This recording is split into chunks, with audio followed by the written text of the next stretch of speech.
Dasal na muna po tayo mga kapanalig. Sa ngalan ng Ama at ng Anak at ng Espiritu Santo. Amen. Amen. Ama naming makapangyarihan, maraming salamat po muli sa panibagong araw na ito, sa amin pong pagtitipon para sa programang ito ng Barangay Simbayanan. Kami po ay humiling ng gabay sa iyo upang amin pong matalakay at mapag-usapan at maihatid ang mga mensahe na kailangan namin pong mapagnilayan, lalong-lalo pa po sa aming mga pagdaraanan sa sitwasyon namin sa aming lipunan, sa mga nagnanais na maglingkod at sa aming pong paraan ng pagpili sa mga maglilingkod sa aming bansa.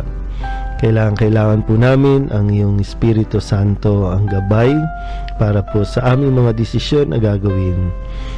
Lahat ng ito, kasama ang mahal na Birhen, ay inihiling namin sa ngalan ni Kristo, aming Panginoon. Amen. Sa ngalan ng Ama at ng Espiritu Santo. Amen.